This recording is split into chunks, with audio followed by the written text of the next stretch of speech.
నమస్కారం, G news కి స్వాగతం. నేను మీ శ్రీనివాస్. ఈ రోజు వార్తల్లో విశేషాలు ఒకసారి చూద్దాం. భారత గణతంత్ర దినోత్సవ వేడుకలకు పటిష్ట ఏర్పాట్లు చేయాలని జాయింట్ కలెక్టర్ ఫర్మాన్ అహ్మద్ ఖాన్ సూచించారు. ఆర్ట్స్ కళాశాల మైదానంలో ఈ ఆదివారం ఉదయం 7 గంటల నుంచి వేడుకలను ఘనంగా నిర్వహించేందుకు జిల్లా యంత్రాంగం సమాయత్తమైందని ఆయన చెప్పారు.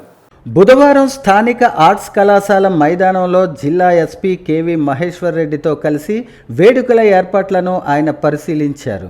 మైదానాన్ని అత్యంత పరిశుభ్రంగా ఉంచడానికి ప్రత్యేక చర్యలు తీసుకోవాలని, అందరూ కూర్చొని వేడుకలను వీక్షించేందుకు సరిపడా సౌకర్యవంతమైన సీట్లు ఏర్పాటు చేయాలని చెప్పారు. ప్రజలు, ఆహ్వానితుల భద్రతకు అత్యంత ప్రాధాన్యత ఇస్తూ అవసరమైన భద్రతా ఏర్పాట్లు చేయాలని ఎస్పీ మహేశ్వర్ రెడ్డి పోలీసులకు సూచించారు. ప్రజాప్రతినిధులు, అధికారులు, స్వాతంత్ర సమరయోధులకు ప్రత్యేక సీట్లు ఏర్పాటు చేయాలని అన్నారు. ఈసారి ప్రత్యేకంగా స్టాళ్లు ఉండేలా చర్యలు తీసుకోవాలన్నారు. అన్ని శాఖల అధికారులు సమన్వయంతో పనిచేసి వేడుకలను విజయవంతం చేయడానికి కృషి చేయాలన్నారు. పర్యటనలో DRO Venkateswararao, RDO Sai Pratyusha, municipal commissioner Prasadarao, DRDA PD Kiran Kumar, DSP CH Vivekananda, DSDO Sridhar, R and B SE John Sudhakar, ఆయా శాఖల కీలక అధికారులు పాల్గొన్నారు. యువత రక్తదానం చేసి ప్రాణదాతలుగా నిలవాలని శ్రీకాకుళం జిల్లా పలాస ఎమ్మెల్యే గౌతు శిరీష అన్నారు. పలాస తెలుగుదేశం కార్యాలయంలో టీడీపీ పలాస నియోజకవర్గ ఆధ్వర్యంలో బుధవారం ఏర్పాట్లు చేసిన రక్తదాన శిబిరాన్ని పలాస ఎమ్మెల్యే గౌతు శిరీష ప్రారంభించారు. స్వర్గీయ నందమూరి తారక రామారావు 29వ వర్ధంతితో పాటు రేపు తెలుగుదేశం పార్టీ జాతీయ కార్యదర్శి మంత్రి నారా లోకేష్ జన్మదినం కావడంతో నేడు మెగా రక్తదాన శిబిరాన్ని ఏర్పాటు చేశామని, పెద్ద ఎత్తున తెలుగుదేశం నాయకులు, కార్యకర్తలు రక్తదాన శిబిరంలో పాల్గొనగా ఎన్నడూ లేని విధంగా సుమారు 1000 యూనిట్ల రక్తాన్ని సేకరించినట్లు ఎమ్మెల్యే గౌతు శిరీష తెలిపారు. ఈ రక్తదాన శిబిరంలో పెద్ద ఎత్తున టీడీపీ శ్రేణులు, మహిళలు పాల్గొనగా ఇండియన్ రెడ్ క్రాస్ సొసైటీ, ప్రాణదాత బ్లడ్ బ్యాంక్ వైద్యులు, సిబ్బంది పాల్గొని రక్తాన్ని సేకరించారు. రక్తదాతలకు ఎమ్మెల్యే గౌతు శిరీష మెడల్స్తో పాటు సర్టిఫికేట్స్ను అందించారు. రక్తదానం మరొకరికి ప్రాణదానం. మనకు తెలియకుండానే మనం ఇచ్చే రక్తం మనకి తెలియని ఇంకొక వ్యక్తికి ప్రాణం పోస్తుందనే ఒక మంచి ఉద్దేశంతో ఎన్టీఆర్ ట్రస్ట్ మరియు రోటరీ క్లబ్, రెడ్ క్రాస్ ద్వారా ప్రతి సంవత్సరం జనవరి 18న ఎన్టీఆర్ గారి వర్ధంతి సందర్భంగా తెలుగుదేశం పార్టీ పెద్ద ఎత్తున రక్తదాన శిబిరాన్ని ప్రోత్సహిస్తూ వస్తున్న విషయం మీ అందరికీ తెలిసిందే. అయితే జనవరి 18 కొన్ని కారణాల వల్ల, స్థానిక కారణాల వల్ల ఆ రోజు మేము సెలబ్రేట్ చేయలేకపోయాము.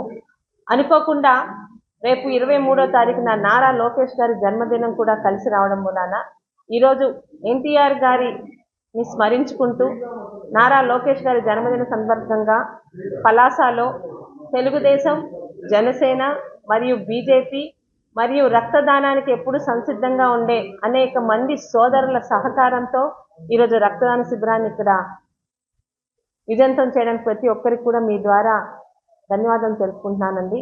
ప్రతి సంవత్సరం ప్రతిపక్షంలో ఉన్నప్పుడు కూడా గత 5 సంవత్సరాలు కూడా ఉత్తరాంధ్రలో పలాసలో ఎప్పుడు రక్తదాన శిబిరం పెట్టినా ప్రతి ఒక్కరు కదలి వచ్చి పెద్ద ఎత్తున విజయవంతం చేసి పలాసకి ఒక గుర్తింపు ఇచ్చిన ప్రతి ఒక్కరికి ఈ సందర్భంగా పేరు పేరున ధన్యవాదాలు తెలుపుకుంటూ జోహార్ ఎన్టీఆర్. మరియు రేపు జరగనున్న లోకేష్ గారి జన్మదినానికి మనందరి తరపున ఆయనకి శుభాకాంక్షలు తెలుపుకుంటున్నాను. ఆముదాలవలస నియోజకవర్గంలో బూర్జ మండలంలో వైకుంఠపురం నుంచి అల్లిపల్లి గూడాకి బీటీ రోడ్డు నిర్మాణ పనులకి సుమారు ₹1 కోటి నిధులతో శాసనసభ్యులు కూన రవికుమార్ శంకుస్థాపన చేశారు. ఈ సందర్భంగా ఆయన మాట్లాడుతూ గత 5 ఏళ్ల పాలనలో రోడ్లన్నీ పూర్తిగా నిర్వీర్యం అయిపోయాయని, కూటమి ప్రభుత్వం వచ్చిన తర్వాత గ్రామాల్లో, పట్టణాల్లో అధ్వాన్నంగా ఉన్న రహదారులను మళ్లీ వేయటం జరుగుతుందన్నారు. ఈ కార్యక్రమంలో మాజీ MLC P Vishwaprasad, state Markfed director Annepu Ramakrishna, మాజీ గ్రంథాలయ చైర్మన్ పైడి సత్యప్రసాద్, మాజీ జడ్పీటీసీ పీరుకట్ల సేతుబాబు, మాజీ సర్పంచ్ ఎన్ సత్యం, కూటమి నాయకులు, ఆర్ఎండ్బి అధికారులు పాల్గొన్నారు. ఈ కార్యక్రమంలో స్వయంగా జేసీబీ నడిపి పనులు ప్రారంభించారు. ఎమ్మెల్యే తమ చిరకాల వాంఛ అయిన అల్లిపల్లిగూడ రోడ్డు నిర్మాణం పనులు ప్రారంభించిన ఎమ్మెల్యేకు గ్రామస్తులు కృతజ్ఞతలు తెలిపారు. ఆంధ్ర రాష్ట్ర సమగ్రాభివృద్ధికి ప్రధానమంత్రి నరేంద్ర మోదీ కంకణం కట్టుకుని పనిచేస్తున్నారని, రాష్ట్రంలో జరిగే ప్రతి ప్రగతి పనుల వెనుక మోదీ సారథ్యంలో ప్రభుత్వం ఉందని శ్రీకాకుళం జిల్లా ఎచ్చెర్ల శాసనసభ్యులు, బీజేపీ సీనియర్ నేత నడుకుదుటి ఈశ్వర్రావు అన్నారు. శ్రీకాకుళంలో మీడియాతో మాట్లాడుతూ కేంద్రంలో, రాష్ట్రంలో డబుల్ ఇంజిన్ సర్కార్ అధికారంలో ఉన్నందున శరవేగంగా అభివృద్ధి, సంక్షేమ పనులు జరుగుతున్నాయని అన్నారు. రాష్ట్రానికి సంబంధించిన అమరావతి రాజధాని నిర్మాణం, పోలవరం ప్రాజెక్టు నిర్మాణం, విశాఖ స్టీల్ ప్లాంట్ ప్రైవేట్ పరం కాకుండా కాపాడే బాధ్యత, రైల్వే జోన్ ఏర్పాటు మొదలగు ప్రధాన ప్రాజెక్టులన్నీ మోడీ సారథ్యంలో కేంద్ర ప్రభుత్వం చొరవ అని అన్నారు. ఆంధ్రప్రదేశ్ రాష్ట్ర పునర్నిర్మాణం కోసం కేంద్ర ప్రభుత్వం ప్రత్యేక శ్రద్ధ తీసుకుంటూ ముందుకు సాగుతుందని అన్నారు. భారతీయ జనతా పార్టీ క్రమశిక్షణకు మారుపేరని, శ్రీకాకుళం జిల్లాలో భవిష్యత్తులో బీజేపీ బలోపేతానికి అందరూ కలిసికట్టుగా కృషి చేయాలని కోరారు. బీజేపీ జెండా శ్రీకాకుళం జిల్లాలో ఎగరవేయటం మనందరి కర్తవ్యమని అన్నారు. గడిచిన 5 ఏళ్లలో ఆంధ్రప్రదేశ్ రాష్ట్రం అన్ని రంగాల్లో సర్వనాశనం అయిందని, జగన్మోహన్ రెడ్డి నియంతగా వ్యవహరించి రాష్ట్రాన్ని దోచుకున్నారని ఈశ్వర్రావు ఆరోపించారు.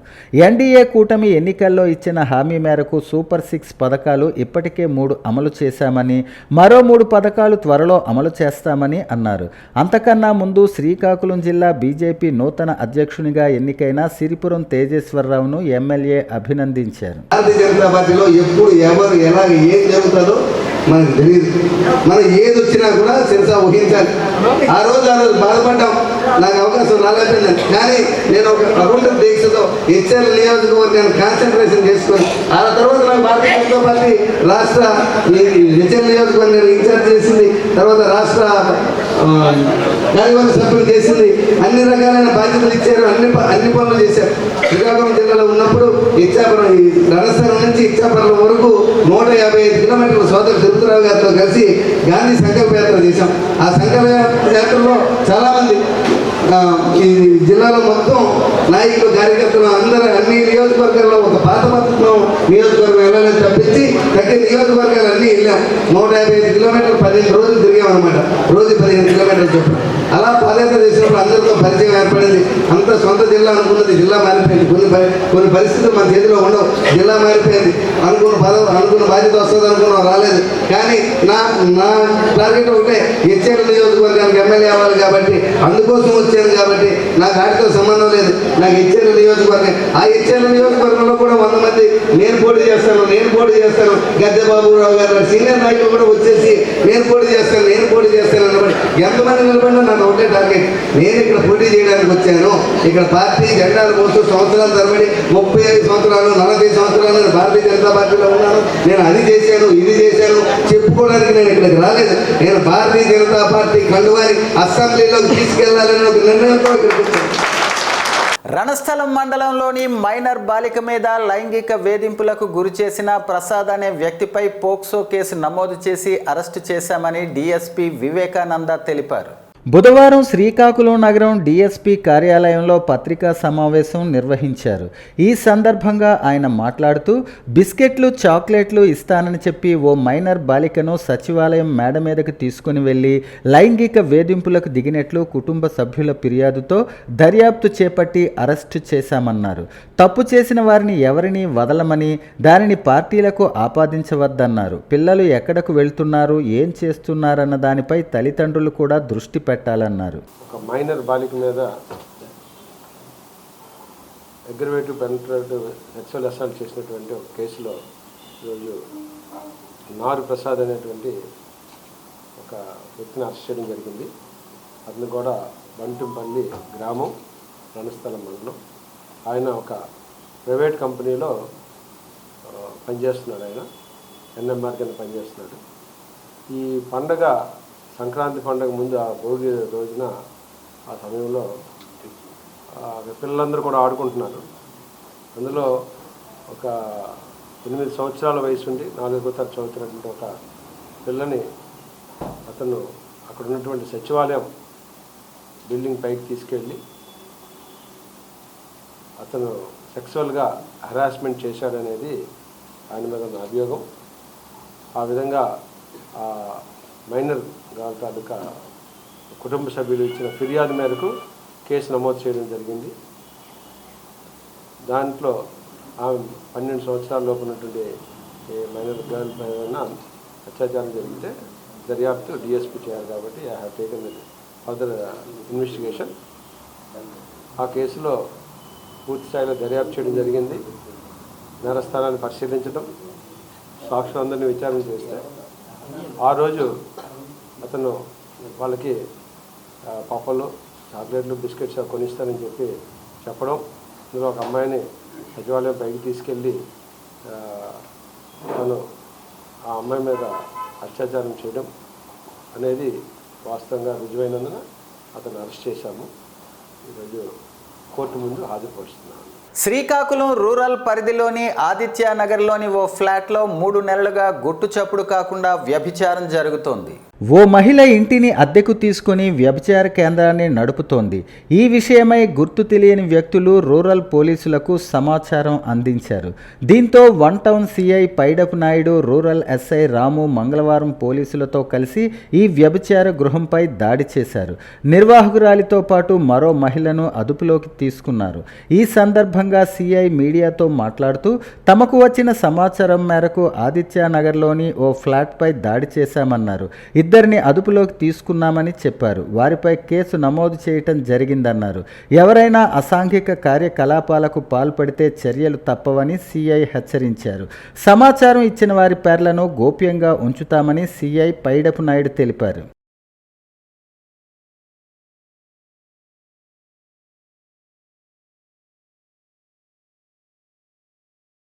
మారుతున్న కాలానికి అనుగుణంగా చట్టాలు సవరించవలసిన అవసరం ఎంతైనా ఉందని సుప్రీంకోర్టు సీనియర్ న్యాయవాది మరియు మీడియేషన్ కమిటీ సభ్యులు అనూజా సక్సేనా అన్నారు. బుధవారం శ్రీకాకుళం జిల్లా న్యాయస్థానంలో ఏర్పాటు చేసిన మీడియా సమావేశంలో ఆమె మాట్లాడుతూ ఎన్నో ఏళ్లుగా వివిధ న్యాయస్థానాల్లో పెండింగ్లో ఉన్న వివాదాలను త్వరితగతిన పరిష్కరించడానికి మధ్యవర్తిత్వం ఒక ప్రభావవంతమైన మార్గమని అన్నారు. మధ్యవర్తిత్వం ద్వారా వివాదాల పరిష్కారం అనే అంశంపై శ్రీకాకుళం జిల్లా న్యాయసేవ అధికార సంస్థ ఆధ్వర్యంలో గత 3 రోజులుగా ఇస్తున్న శిక్షణా కార్యక్రమం జిల్లా కోర్టు కాన్ఫరెన్స్ హాల్లో ప్రణాళికాబద్ధంగా జరుగుతున్నాయి.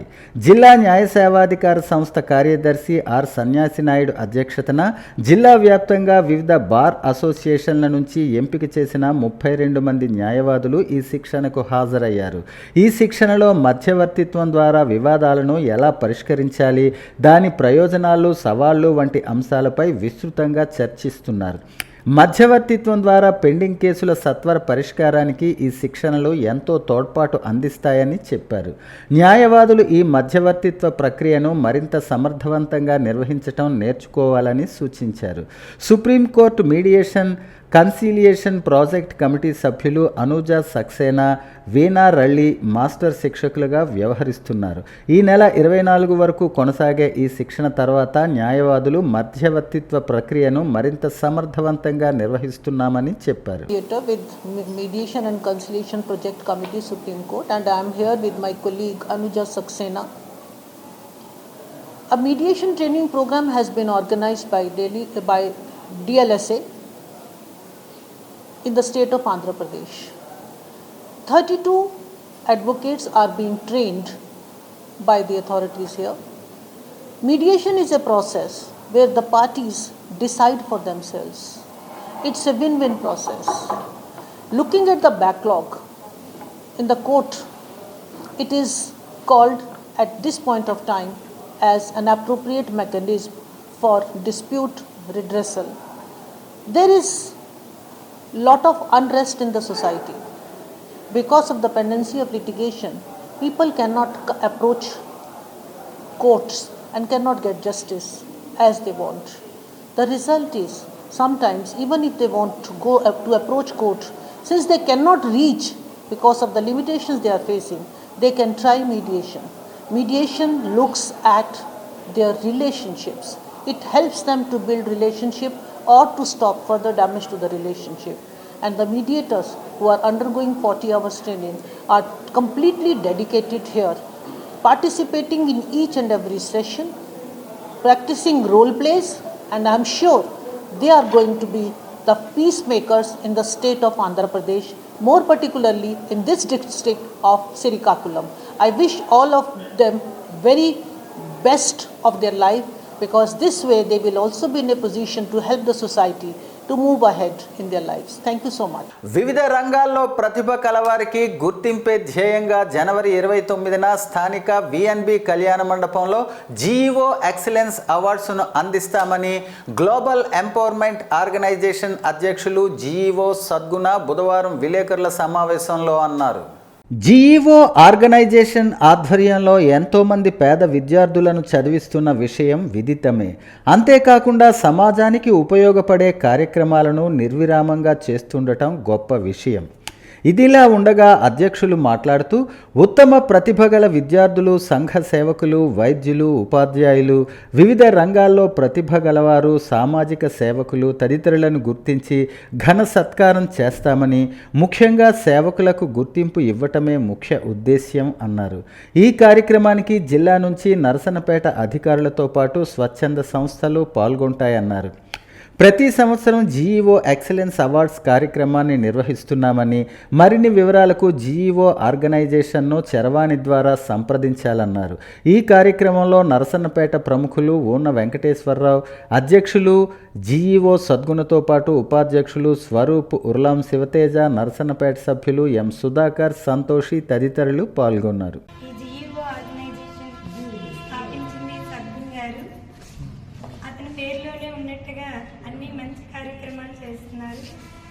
ప్రతి రంగంలో ఉత్తమమైన ప్రతిభ కనబరిచే వాళ్ళందరికీ ఈ ఆర్గనైజేషన్ వాళ్ళు వాళ్ళ స్థాయిని పెంపొందించే విధంగా గౌరవిస్తూ అవార్డు ప్రదానోత్సవం చేస్తున్నారు. అయితే ప్రతి ఒక్కరూ ఈ అవకాశాన్ని నర్సన్నపేట పంచాయతీలో ఉండే ప్రతి మండలంలో ఉన్న వాళ్ళందరూ వినియోగించుకొని, అలాగే పేద పిల్లలకి చదువు కోసం, మంచి ఉన్నతమైన చదువు కోసం తోడ్పడుతున్నారు. ప్లాంటేషను, బ్లడ్ క్యాంప్స్, పెద్దవాళ్ళు అనాథలుగా ఉన్న వాళ్ళకు కూడా శరణాలయాలుగా వీళ్ళు ఉండి సహకరిస్తున్నారు. అందుకోసం ఈ ఆర్గనైజేషన్ చేస్తున్న ఈ 29వ తేదీ విఎన్బి కళ్యాణ మండపం నరసన్నపేటలో అవార్డు ఫంక్షన్ కార్యక్రమంలో అందరూ పాల్గొని జయప్రదం చేస్తారని కోరుకుంటున్నాం. ఉత్తరాంధ్రలోని విజయనగరంలో గల కేంద్ర గిరిజన విశ్వవిద్యాలయానికి గిడుగు రామ్మూర్తి పేరు పెట్టాలని స్థానిక శ్రీకాకుళం తెలుగు రచయితల వేదిక తెరవే కేంద్ర రాష్ట్ర ప్రభుత్వాలను కోరింది. బుధవారం ఇక్కడి కొత్త బ్రిడ్జి రోడ్డులో గల దత్తగుడి సమీపంలోని గిడుగు రామ్మూర్తి విగ్రహం వద్ద ఆయన 85వ వర్ధంతి కార్యక్రమాన్ని నిర్వహించారు. అభినవ వాగను శాసనునిగా, సవర భాషా సూర్యుడుగా ఎనలేని గుర్తింపు పొందిన గిడుగు రామ్మూర్తి పేరును గిరిజన వర్సిటీకి పేరు పెట్టాలని అఖిల భారత సవర భాషా సంఘం గతంలో కేంద్ర ప్రభుత్వాన్ని కోరిన విషయాన్ని తెరవే గుర్తు చేసింది. ఈ విషయమై ఉత్తరాంధ్ర ప్రజా ప్రతినిధులు కృషి చేయాలని సభ్యులు కోరారు. సంస్థ అధ్యక్ష కార్యదర్శులు ఉత్తరావళి నాగేశ్వరరావు, రఘుపాత్రుని వెంకట రమణమూర్తి ఆధ్వర్యంలో జరిగిన ఈ వర్ధంతి కార్యక్రమంలో సభ్యులు ఐఎన్డి ప్రసాద్, భోగెల ఉమామహేశ్వరరావు, పూడి జనార్దన్ రావు, వి రాజారావు, డబ్బీరు గోవిందరావు, పి లక్ష్మీనారాయణ తదితరులు పాల్గొని గిడుగుకు నివాళులు అర్పించారు. మన గిడుగు రామ్మూర్తి పంతులు గారి యొక్క వర్ధంతి కార్యక్రమానికి నివాళులు మనం అర్పించడం అనేది చాలా గొప్ప విషయము. ఎంతో అదృష్టంగా మన తెలుగు రచయితల వేదిక భావిస్తుంది. మరి ఈ సందర్భంగా మన జిల్లా వాసి అయినటువంటి శ్రీ గిడుగు రామ్మూర్తి పంతులు గారు ఒక ఉన్నతమైనటువంటి స్థానాన్ని అలంకరించి తెలుగు భాషకు ఎంతో గొప్పతనాన్ని, ఖ్యాతిని తేవడం మనందరికీ, మన జిల్లా ప్రజలమైన అందరికీ కూడా గర్వకారణంగా నేను భావిస్తున్నాను. అదేవిధంగా ఆయన గిరిజనుల పట్ల ఎంతో కృషి చేసి వారి అభ్యున్నతికి పాటుపడినటువంటి మహోన్నతమైనటువంటి వ్యక్తి. ఆయన తాలూకా ఈరోజు గిడుగు వర్ధంతి సందర్భంగా మనం ఏంటంటే ఇక్కడ మన విజయనగరంలో మనకి యూనివర్సిటీ ఉంది. గిరిజన యూనివర్సిటీకి మరి గిడుగు పేరు పెట్టాలని మనం అందరం ఏకగ్రీవంగా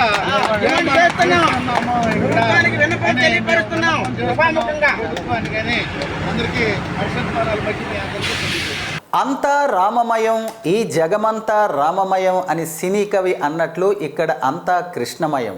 అదే శ్రీశ్రీ బృందావనం.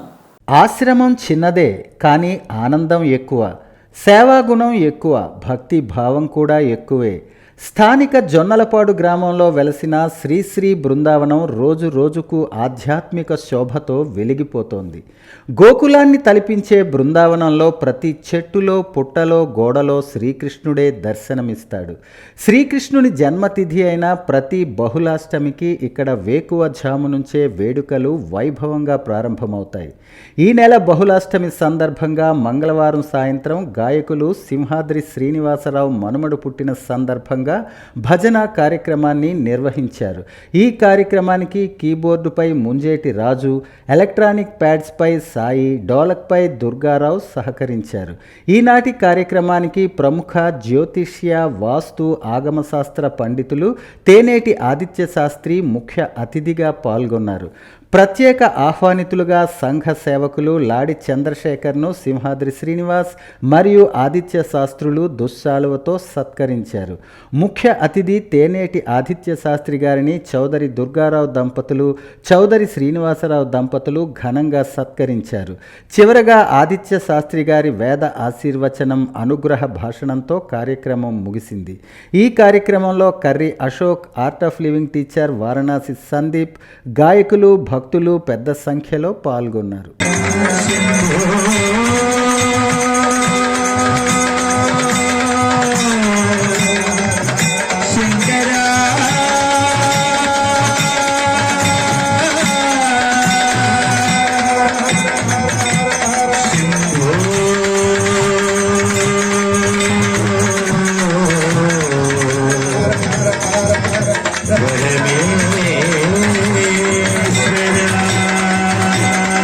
వార్తలు సమాప్తం. మళ్ళీ తరువాత బులెటిన్లో కలుసుకుందాం. నమస్కారం.